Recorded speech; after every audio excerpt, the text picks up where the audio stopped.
नमस्कार दोस्तों, चलिए जानते हैं हरियाणा के 50 फटाफट बड़ी खबरों को सिर्फ 10 मिनट में। लेकिन उससे पहले आप यह वीडियो कहां से देख रहे हैं, हमें कमेंट में जरूर बताएं।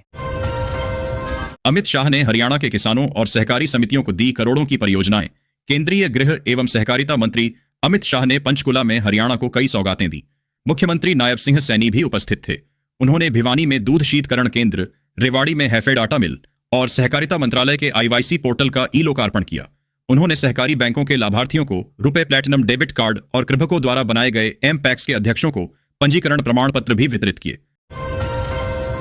अमित शाह ने की CM सैनी की तारीफ, बोले 24 फसलों पर MSP देने वाला हरियाणा देश का पहला राज्य। केंद्रीय गृह एवं सहकारिता मंत्री अमित शाह ने पंचकूला में सहकार से समृद्धि कार्यक्रम में हरियाणा के मुख्यमंत्री नायब सिंह सैनी की प्रशंसा की। उन्होंने कहा कि हरियाणा किसान कल्याण, पारदर्शी शासन और तेज निर्णय क्षमता का आदर्श बन गया है। शाह ने 24 फसलों को MSP पर खरीदने के निर्णय और किसानों को 48 घंटे में भुगतान करने की सराहना की। उन्होंने हरियाणा सरकार की जल प्रबंधन योजनाओं की भी प्रशंसा की। हरियाणा में स्कूलों की छुट्टियों का ऐलान, 15 दिन तक रहेगा विंटर ब्रेक। 10वीं और 12वीं की कक्षाएं रहेंगी जारी। हरियाणा में स्कूलों में छुट्टियों की घोषणा कर दी गई है। यह विंटर ब्रेक 15 दिनों तक रहेगा। इस दौरान 10वीं और 12वीं की कक्षाएं जारी रहेंगी।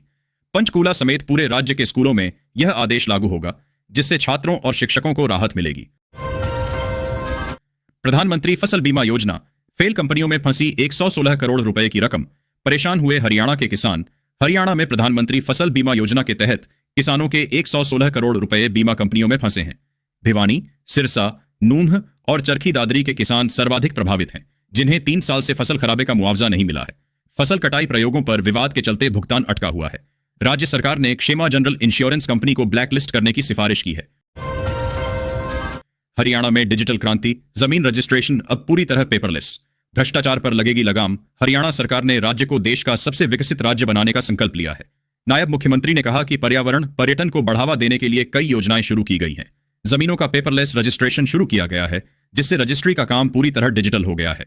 सरकार तीसरे कार्यकाल में जन कल्याण में तिगुनी ऊर्जा के साथ जुटी है। कुरुक्षेत्र में राष्ट्रीय डिजाइन संस्थान की स्थापना की जा रही है। पंचकूला की हवा फिर हुई जहरीली, AQI 346 पहुंचा। प्रदूषण नियंत्रण बोर्ड को करनी पड़ी एडवाइजरी जारी, पढ़ें क्या होगी सख्ती। पंचकूला में वायु प्रदूषण का स्तर फिर से बढ़ गया है। शहर का एयर क्वालिटी इंडेक्स AQI 346 दर्ज किया गया है। प्रदूषण नियंत्रण बोर्ड ने चिंता जताई है और विभागों को एडवाइजरी जारी की है। पंचकूला देश का 6ठा सबसे प्रदूषित शहर रहा। निर्माण कार्यों और कचरा जलाने पर सख्ती बरतने के निर्देश दिए गए हैं और शहर निवासियों से सहयोग मांगा गया है। हरियाणा में सोलर पंप पर 75% सब्सिडी का सुनहरा मौका। पढ़ें प्रक्रिया और आवेदन करने का समय। हरियाणा सरकार किसानों को PM कुसुम योजना के तहत सोलर पंप पर 75% सब्सिडी दे रही है। नारनौल के उपायुक्त ने बताया कि इच्छुक किसान 25 से 29 दिसंबर 2025 तक सरल पोर्टल पर ऑनलाइन आवेदन कर सकते हैं। 3 HP से 10 HP तक के पंप उपलब्ध हैं और चयन प्रक्रिया परिवार की आय और जमीन पर आधारित होगी। पुराने बिजली कनेक्शन धारकों को प्राथमिकता मिलेगी और कुछ क्षेत्रों में माइक्रो इरिगेशन अनिवार्य है। हरियाणा के किसानों के लिए खाद की किल्लत खत्म। कृषि विभाग ने कर दिया बड़ा काम। हरियाणा के किसानों के लिए खुशखबरी है। जिले में अब खाद की कमी नहीं होगी। गेहूं और सरसों की फसलों के लिए पर्याप्त खाद जिले की सभी PACS में भेज दी गई है। कृषि विभाग के अनुसार रबी सीजन के लिए पर्याप्त खाद उपलब्ध है, जिससे किसानों को बुवाई और सिंचाई में कोई दिक्कत नहीं होगी। किसानों को खाद खरीदते समय रसीद लेने की सलाह दी गई है।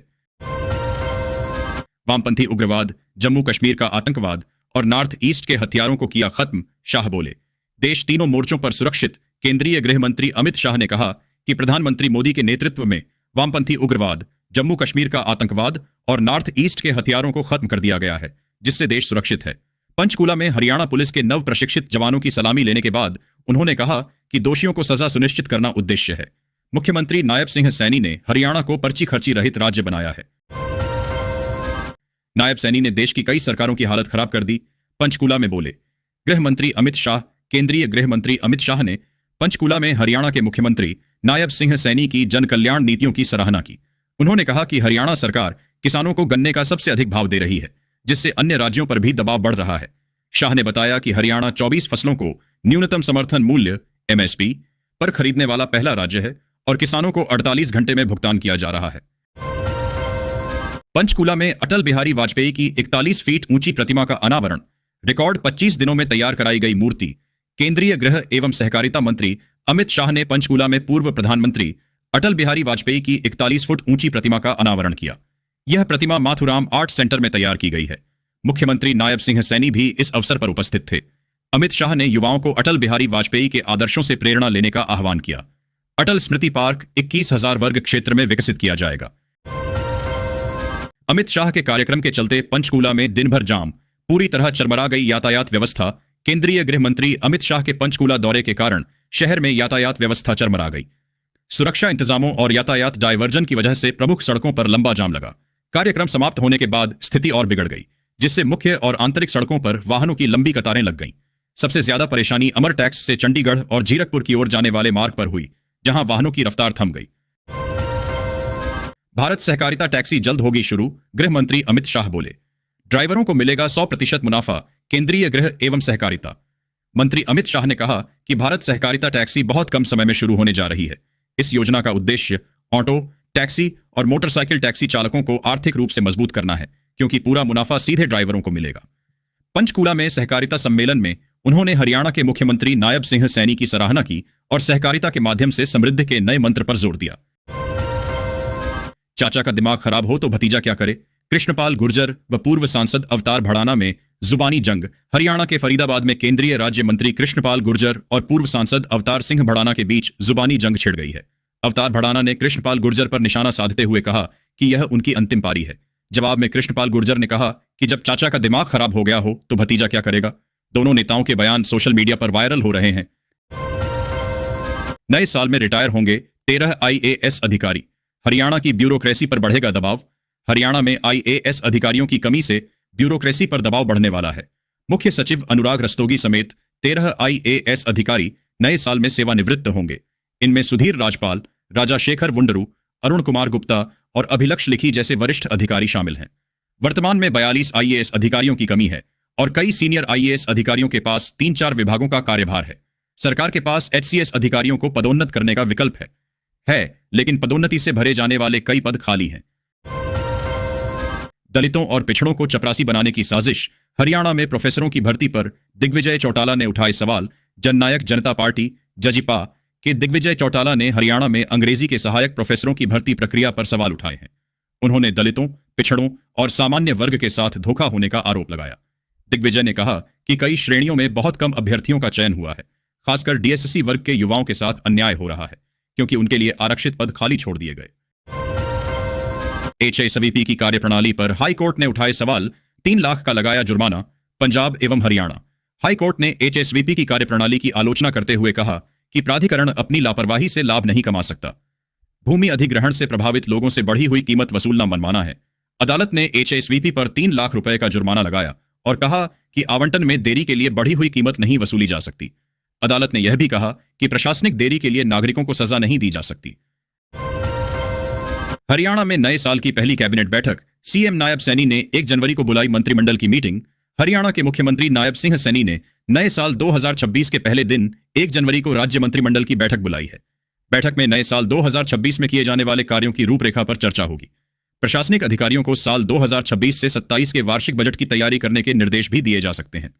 मंत्रिमंडल की बैठक से पहले मुख्यमंत्री की प्रधानमंत्री नरेंद्र मोदी और अमित शाह से मुलाकात भी संभव है। नायब सैनी ने 5061 नए पुलिस जवानों को दिखाई हरी झंडी। अटल जन सेवा दौड़ शुरू। पुष्प वर्षा से बढ़ा उत्साह। मुख्यमंत्री नायब सिंह सैनी ने पंचकूला में 5061 नवभर्ती पुलिस जवानों की अटल जन सेवा दौड़ को हरी झंडी दिखाई। उन्होंने पासिंग आउट परेड से पहले जवानों पर पुष्प वर्षा कर उनका उत्साह बढ़ाया। इस बैच में 4191 पुरुष और 870 महिला पुलिसकर्मी शामिल हैं, जिनमें से 85% स्नातक व स्नातकोत्तर हैं। प्रशिक्षण के दौरान जवानों ने रक्तदान भी किया और वे नशे के खिलाफ ब्रांड एम्बेसडर बनेंगे। हरियाणा राजस्थान की लाइफलाइन बनेगा 4 लेन हाईवे। सिरसा सांसद सैलजा ने नितिन गडकरी से की जोरदार मांग। सांसद सैलजा ने नितिन गडकरी को पत्र लिखकर सिरसा एलनाबाद रावतसर मार्ग को 4 लेन राष्ट्रीय राजमार्ग घोषित करने की मांग की है। उन्होंने कहा कि यह मार्ग हरियाणा के सिरसा जिले को राजस्थान के रावतसर 3 से जोड़ता है, जो दोनों राज्यों के आर्थिक, सामाजिक और व्यापारिक विकास के लिए महत्वपूर्ण है। इस परियोजना से कनेक्टिविटी में सुधार होगा और रोजगार सृजन को बढ़ावा मिलेगा। हरियाणा में HCS काडर का पुनर्गठन। अब होंगे कुल 319 पद। 3 साल के लिए सरकार ने जारी की नई अधिसूचना। हरियाणा में हरियाणा सिविल सेवा कार्यकारी शाखा काडर को 3 साल के लिए संशोधित कर दिया गया है, जिसके अनुसार अब प्रदेश में HCS अधिकारियों के कुल 319 पद होंगे। इनमें से 205 पद सामान्य प्रशासन तथा अन्य विभागों में कार्यरत होंगे। मुख्य सचिव अनुराग रस्तोगी द्वारा जारी अधिसूचना के अनुसार 84 पदों का डेपुटेशन रिजर्व स्वीकृत किया गया है। हरियाणा में 9 की जगह 10 घंटे काम, ओवरटाइम 50 से बढ़ाकर किए गए 156 घंटे। मजदूरों ने आंदोलन की दी चेतावनी। हरियाणा में सीटू समेत मजदूर संगठनों ने दुकानों और व्यावसायिक प्रतिष्ठानों में काम के घंटे 9 से बढ़ाकर 10 करने का विरोध किया है। सीटू नेताओं ने ओवरटाइम के घंटों में वृद्धि को श्रमिकों के शोषण का रास्ता बताया है। उन्होंने आरोप लगाया कि सरकार पूंजीपतियों को लाभ पहुंचाने के लिए ऐसा कर रही है। कर्मचारी महासंघ ने कानून को तुरंत वापस लेने की मांग की है और आंदोलन की चेतावनी दी है। अब सभी गरीब परिवार को मिलेगा पक्का घर। पीएम आवास योजना के नए ग्रामीण सर्वे शुरू। ग्रामीण भारत में आज भी बहुत से परिवार कच्चे और असुरक्षित घरों में रह रहे हैं। ऐसे परिवारों को पक्का मकान देने के लिए भारत सरकार ने पीएम आवास योजना ग्रामीण सर्वे 2025 कराया। यह सर्वे जनवरी 2025 में शुरू हुआ और करीब 5 महीनों 2025 में पूरा हुआ। पूरे देश के ग्रामीण इलाकों में पूरा किया गया। इसका मकसद उन गरीब और पात्र परिवारों की पहचान करना था जो पहले किसी कारण से योजना में शामिल नहीं हो पाए थे। विधवा, वृद्ध और विकलांगों को हर महीने मिलेगी 10,000 रुपए की पेंशन। हर देश की पहचान इस बात से होती है कि वह अपने बुजुर्गों, विधवाओं और दिव्यांग नागरिकों की कितनी अच्छी देखभाल करता है। भारत सरकार ने इसी सोच को आगे बढ़ाते हुए सामाजिक सुरक्षा पेंशन योजनाओं में कई अहम सुधार किए हैं।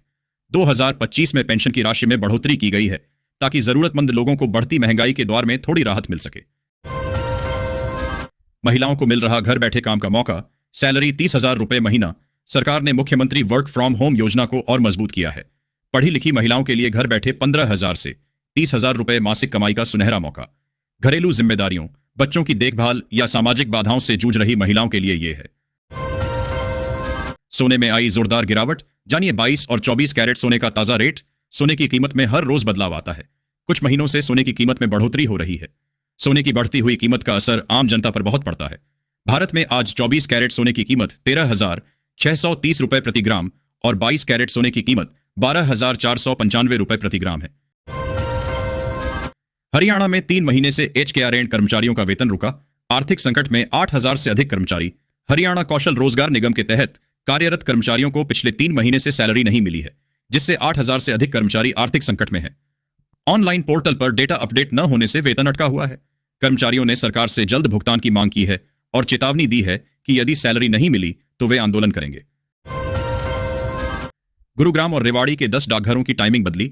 अब BPC गुड़गांव 24 घंटे खुलेगा। गुरुग्राम और रेवाड़ी के 10 डाकघरों के समय में बदलाव किया गया है। अब BPC गुड़गांव 24 घंटे खुला रहेगा, जिससे लोगों को डाक सेवाओं से संबंधित कार्यों में सुविधा होगी। यह बदलाव गुरुग्राम और रेवाड़ी के नागरिकों के लिए महत्वपूर्ण है, जिससे वे अब विस्तारित समय में डाक सेवाओं का लाभ उठा सकेंगे। गुरुग्राम में ट्रैफिक जाम से मिलेगी राहत। अब 3 लेन की होगा उद्योग विहार सर्विस रोड। गुरुग्राम में श्याम चौक से शंकर चौक तक उद्योग विहार सर्विस रोड को 3 लेन का किया जाएगा।